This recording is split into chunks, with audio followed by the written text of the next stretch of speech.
these news networks continue to have him on, despite the fact that I don't think most normal Americans are taking his advice anymore. I mean, I gave up on his advice after the 2 weeks to flatten the curve or slow the spread or whatever it was.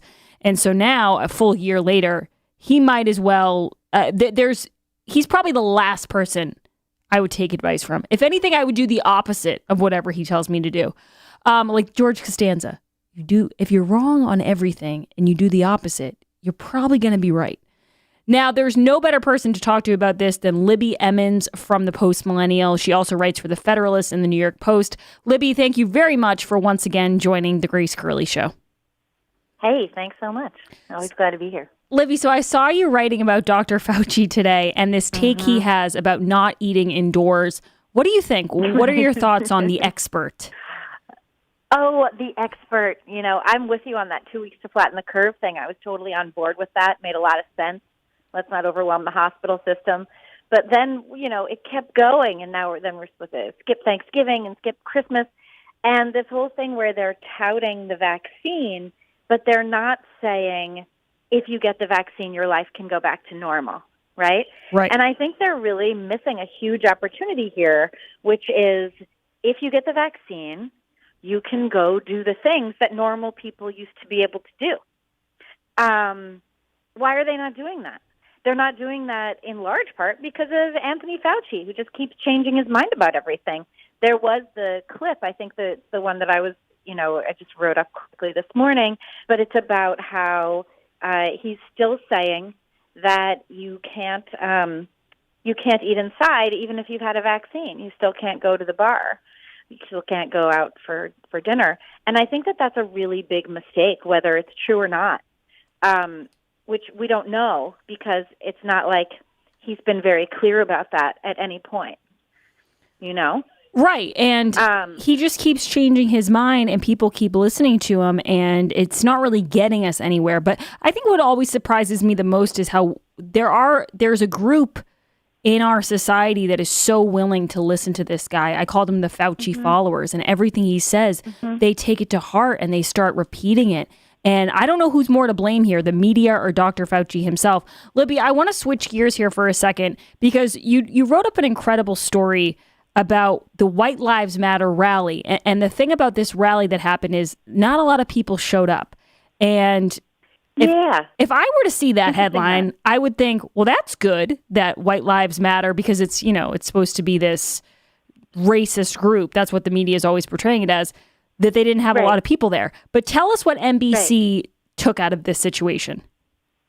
Right. So there was apparently a White Lives Matter conversation online about how everyone should go up and have White Lives Matter protests.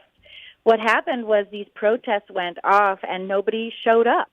There were several instances where it was one person who showed up with like hundreds of counter-protesters. The one in Philadelphia looked great. I spent a fair bit of time in Philadelphia in my life, and they had tasty cakes and probably some cheesesteaks and everything else.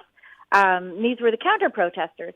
So there were not really a lot of white supremacists showing up to express their racial hate, which is a super good thing. But for NBC, the lack of White Lives Matter protesters was evidence of the scourge of white supremacy in this country. And I just found that so surprising. In fact, we have a reporter in Toronto that covers a lot of protests and things. She's very interested, Beth Beish, in civil unrest. And she came to me and said, there seems to be some sort of White Lives Matter thing. Do we want to cover that? And we were all like, nah, seems dumb. Skip it. And nothing happened. There was no thing that was going on. But this narrative, this media narrative that white supremacy is the root of all problems in the U.S. just will not die, despite evidence that shows there are just not that many white supremacists. The push is that racism exists in every conceivable area of our lives, but it's not right out there front and center. And for some reason, that is evidence of white supremacy being a massive problem. It just seemed so bizarre to me that this is the takeaway. The takeaway was that it's been pushed underground.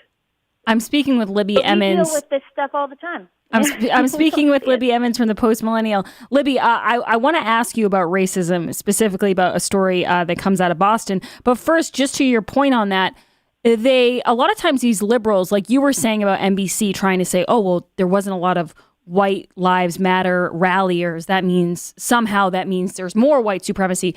I saw the same thing with the Asian American hate crimes, because at one point I saw serious people trying to argue that hate crimes that were committed by black men against Asian Americans somehow still traced back to white supremacy. I would try to explain it, but you have to bend your logic into like a pretzel to try to figure out how everything works back to white supremacy.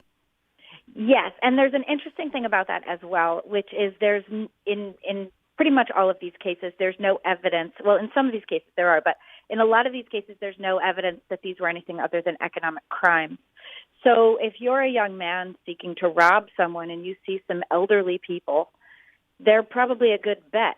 There was a man who was robbed in San Francisco. He was an elderly Asian man, and he was robbed leaving an ATM vestibule. It would really boggle the imagination if that's a hate crime.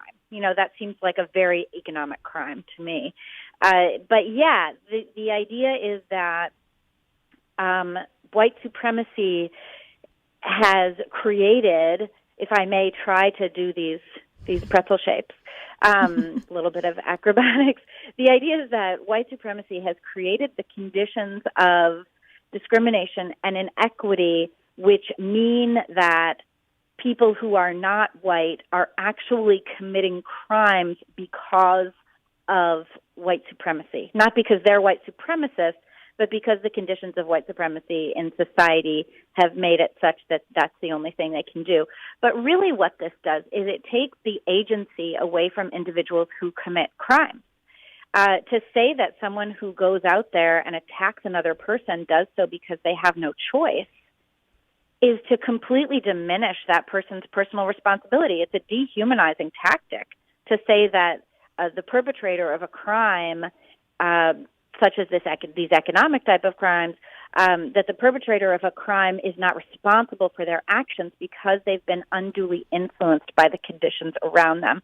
And I just don't think that's a very equitable thing to say. It certainly doesn't have equality in mind. Yeah, and there was a quote that I'm probably going to butcher right now, but I saw it somewhere online, and it said, we're getting to a point in society where we're all responsible for the actions. An entire group can be responsible for the actions of one person, but one person is never responsible for their own actions. And that's something I see because I see these crimes and, these shootings especially, and my gut reaction, no matter what, is, wow, that person is a monster. My first gut reaction is not, what was their race? It's, why would people, where are we at? Why are people doing this? What's the root cause? Like, what happened? Why didn't the red flag laws catch this? But other people, especially in the left and the media, their first reaction is, what's the race, or how can we spin it to fit the narrative of the racial divide? Right. And, I wonder if that even is the first reaction, or if the first reaction is, how do I spin this to better support my narrative? Yeah. You're probably right. Yeah. It's sad, though. I wonder if it is that. Yeah. It's really a shame. Libby, I want to ask you, because I'm in Boston and I read the Post Millennial every day. That's Libby's publication. And it's great because any sort of woke story about, teachers on Zoom calls or crazy groups, promoting whatever, it usually first ends up on the Post Millennial. And I give you guys a lot of credit for finding these stories. So when I saw one from Boston, I was like, oh, that's where I am. And I clicked on it and I was amazed by this story. Harvard doctors are promoting an anti-racist agenda for medicine. Can you lay this out for my listeners? Because I think my listeners should be scared and informed about this anti-racist agenda for medicine. Yeah, I thought this was pretty interesting and spoke to some of the problems that we're going to be facing. So we basically had some doctors in Boston who were advocating for medical treatment to be distributed inequitably according to the race of a patient. And much like the mental gymnastics that we just did, where we uncovered how a person could think that everything that happens badly in a society is the root of white supremacy, that's sort of what's going on here as well. The idea that these doctors have is that conditions are so inequitable and horrifying for Black and brown patients that the conditions, or that these conditions are so bad that it justifies prioritizing their care over, is it over the care of others? I'm not sure that it is entirely, but it definitely seems to be to prioritize their care. And I wasn't really sure, when I looked at the story, my first thought was that can't be right. That seems really weird, and it seems like a strange thing for doctors to be saying. But the more I dug into it and looked at what these doctors were advocating for, they really do believe that the way to correct inequity in medicine is to prioritize Black and brown patients over white patients. Which, I mean, it's such a weird thing because on the one hand, you just want everyone to get quality care. These people's lives are super important. You know, we all care about the people in our lives, and we want them to be well taken care of. But applying medical practice to standards of social justice does seem like it would leave a lot of people out. They were also interested in federal reparations. I saw that. But Libby, even more than leaving people out, what I first think of is, so a lot of times we talk about, and I've had you on the show talking about this as well, critical race theory in school, whatever it is. And parents kind of get worried because they think to themselves, well, can't you teach them math, or can't you focus on, vowels or whatever the basics are? But we all kind of think, well, they'll learn it eventually. They'll major in something and they'll get enough education. But then when you find out that medical doctors are concerning themselves with all of this theorizing and all of this stuff that's not about actual medicine, that's what scares me. I'm like, I want my doctors to be worried about surgeries and the best medical procedures. I don't want them worried about reparations and redressing and all of these crazy things that are going on. Yeah, that's a super good point. I don't even know if I thought about it in those terms, but that makes a lot of sense. It actually reminds me of something that I saw the other day on social media where someone was saying that school children don't learn anything about the nations that colonized Africa. And it had like a map of Africa with like the lines of how the various European nations carved up the continent, which of course they did.